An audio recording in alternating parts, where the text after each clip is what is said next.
The cruelest thing about betrayal is that it doesn't end when the person leaves. It stays behind inside your mind, replaying itself thousands of times. And that's exactly why overthinking begins. Not because you're weak, but because your brain is desperately trying to understand how someone you trusted became someone who hurt you.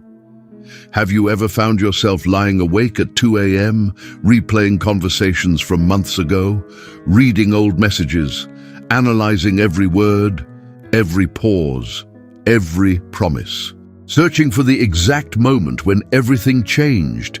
You tell yourself you're looking for answers, but what if you're actually looking for something deeper? What if the real reason you can't stop thinking isn't because of what happened, but because of what betrayal did to your understanding of reality itself? Imagine walking into your own home one day and discovering that the walls were never real. Everything you believed was solid suddenly becomes uncertain. Every memory feels suspicious. Every smile looks different in hindsight. That is what betrayal does to the human mind. It doesn't just break your heart, it breaks your ability to trust your own judgment. Suddenly, every decision you've ever made feels questionable. Every instinct feels unreliable. You start wondering whether you missed the signs, whether you were blind, whether you can ever trust yourself again.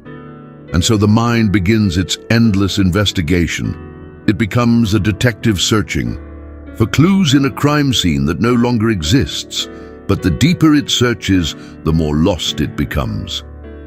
Tonight, we're going to explore the hidden psychology behind overthinking after betrayal, why your mind refuses to let go, and how the very thing that's keeping you trapped may also be the key to your freedom. Part 1. The mind becomes a detective. What if your overthinking isn't actually about the betrayal at all, but about your brain trying to protect you from ever being hurt again? When betrayal happens, something fascinating occurs inside the human mind. The pain itself is not what creates endless overthinking. Confusion does. Pain can be processed. Confusion cannot. Think about a physical wound. If someone accidentally bumps into you and breaks your arm, it hurts, but your mind understands what happened. The story makes sense. Betrayal is different. The same person who made you feel safe becomes the source of danger. The same voice that comforted you becomes the voice that lied. The same hands that held you become the hands that let you fall. And suddenly your brain faces a contradiction it cannot easily solve. Carl Jung once observed that people will do almost anything to avoid confronting uncertainty.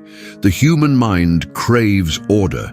It wants clear explanations. It wants reality to make sense. But betrayal creates chaos. So the mind starts investigating. It replays conversations. It revisits memories. It searches for hidden clues, not because it enjoys suffering, but because it believes that if it can find the exact reason betrayal happened, it can prevent future pain. This is why overthinking feels productive, even when it's destroying your peace. Your brain thinks it's protecting you. It's trying to build a map of danger. The problem is that betrayal rarely provides neat answers. Sometimes people change. Sometimes people hide parts of themselves. Sometimes the truth is uncomfortable. Not everything can be predicted, and yet the mind refuses to accept this. So it keeps searching, like a detective staring at the same evidence board for months, convinced that one more clue will finally solve the mystery. But every answer creates 3 new questions, and without realizing it, the search for certainty becomes a prison. Because the deeper you analyze the betrayal, the more power you give it over your present life. The tragedy is that while you're trying to understand the past, life continues moving forward without you. And that leads us to the second psychological trap almost every betrayed person falls into. Part 2. The illusion of control. The most dangerous thing about overthinking is that it disguises itself as control while quietly stealing your freedom. After betrayal, something subtle begins to happen. You stop trusting life, not just people, life itself. You begin believing that if you think hard enough, analyze deeply enough, and replay events long enough, you'll eventually discover the secret formula that could have prevented the betrayal. You tell yourself, if only I had noticed that message, if only I had asked more questions, if only I had seen the red flags sooner. At first, these thoughts seem reasonable, but beneath them lies a hidden assumption. The assumption that you could have controlled an outcome that was never entirely yours to control. This is where overthinking becomes a trap. The mind starts rewriting history. It convinces you that the past was predictable, that the signs were obvious, that you should have known, but hindsight is a magician. It creates the illusion that yesterday was clearer than it really was. Think about driving through thick fog. While you're inside it, visibility is limited. You can only see a few feet ahead. But once you reach the destination and look back, the road seems obvious. The human mind does the same thing with betrayal.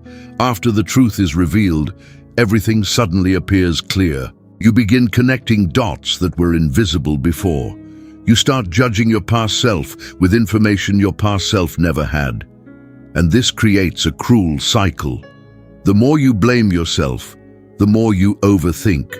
The more you overthink, the more evidence you find against yourself. Soon, you're not just mourning the betrayal, you're putting yourself on trial. Every memory becomes evidence. Every mistake becomes a confession. Every act of trust becomes proof of your supposed foolishness. But here's the paradox. Trusting someone is not a mistake. Being deceived is not proof that you were naive. It is proof that someone violated the trust you offered in good faith.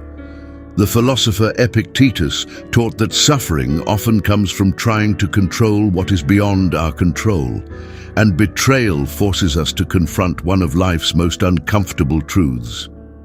You can control your choices. You cannot control another person's character.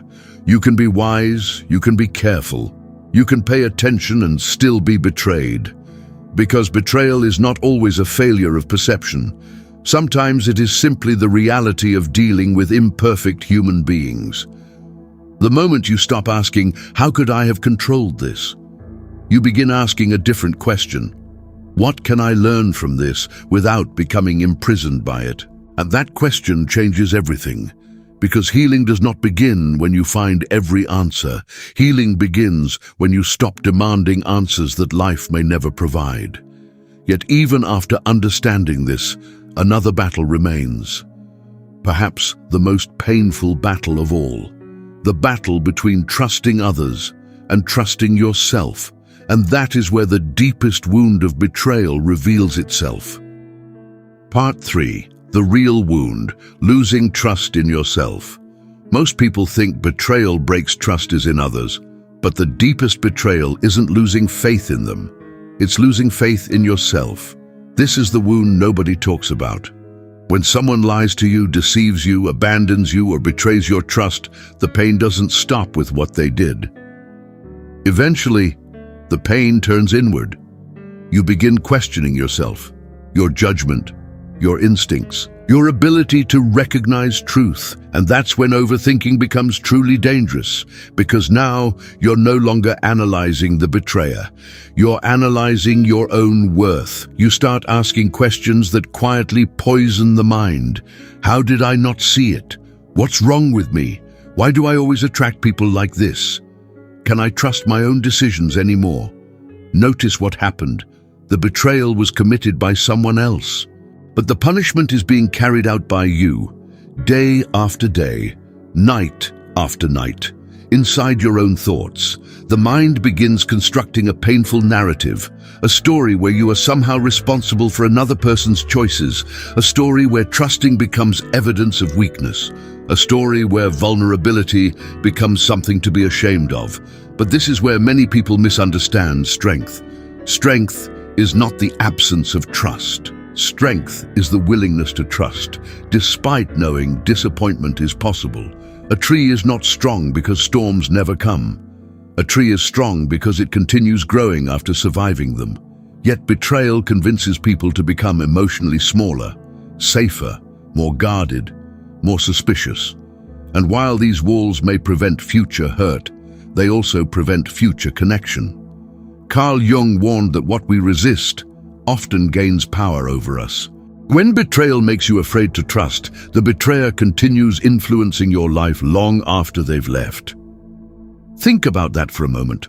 A person who hurt you months or years ago can still control your present if they convince you to close your heart to everyone who comes after them. That is the hidden victory of betrayal, not the pain it caused, but the fear it leaves behind. The fear that whispers, "Don't open up. Don't believe people. Don't risk getting hurt again." And for a while, that fear sounds wise. It sounds protective, but eventually you realize something profound. A closed heart may avoid heartbreak, but it also avoids love. A guarded life may avoid disappointment, but it also avoids genuine connection. The goal of healing is not becoming incapable of being hurt. That is impossible. The goal is becoming confident that if life hurts you again, you can survive it. Because true trust does not come from believing others will never betray you. True trust comes from believing that even if they do, you will not abandon yourself. And once you begin rebuilding trust in yourself, something remarkable happens. The endless overthinking starts losing its grip because the mind no longer feels responsible for predicting every danger. It finally realizes that certainty was never the answer. But there is still one final lesson. The lesson that transforms betrayal from a prison into a teacher, and that lesson changes everything. Part 4. When betrayal becomes a teacher. What if the reason you can't stop thinking about the betrayal is because you're still seeing it as the end of your story, instead of the beginning of a new understanding? There comes a moment in every healing journey when the questions start changing. At first, the mind asks, why did they do it? Then, what did I miss? Then, how do I make sure this never happens again? But eventually, if you keep growing, a different question emerges, a question that marks the beginning of wisdom. What is this experience trying to teach me? Not because betrayal is good, not because pain is necessary, not because suffering should be romanticized, but because every painful experience leaves behind a choice.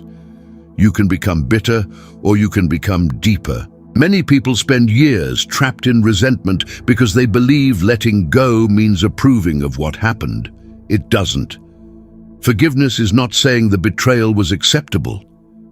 Forgiveness is refusing to let the betrayal occupy permanent space in your mind. The philosopher Friedrich Nietzsche wrote, "He who has a why to live can bear almost any how." The people who heal are not necessarily those who receive closure. They are those who create meaning. They stop asking life to explain everything and instead begin asking themselves how they want to move forward.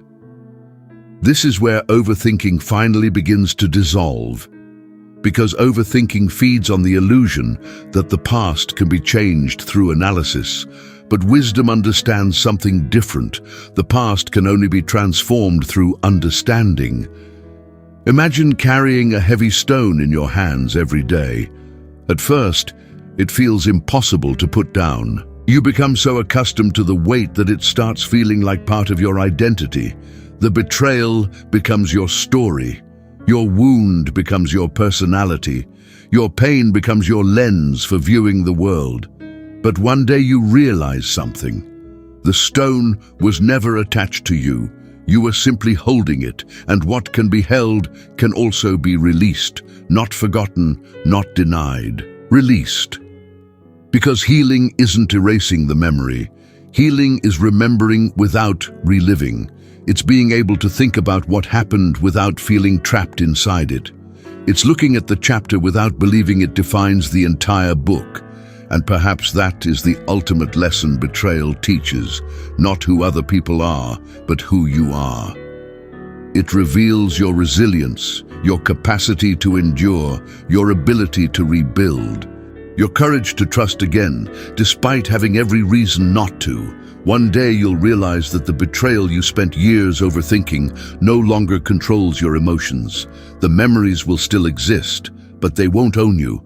The questions will still appear, but they won't consume you. The wound may leave a scar, but scars are not signs of weakness. They are proof that healing occurred. So if you're watching this while replaying old conversations, rereading old messages, or carrying questions that seem impossible to answer, remember this. The goal is not to understand every detail of why someone betrayed you. The goal is to understand why you deserve peace even without those answers. Because closure is not something another person gives you. Closure is something you create when you decide that your future deserves more attention than your past. And maybe that's the real psychology of overthinking after betrayal. The mind searches endlessly for certainty, but the soul heals when it learns to live without it. So tonight, ask yourself one final question. Are you still trying to solve the betrayal, or are you finally ready to outgrow it? If this message resonated with you, leave a comment below sharing the lesson that stayed with you the most. And remember, some people enter your life to love you, others enter your life to teach you. Wisdom begins when you learn the difference.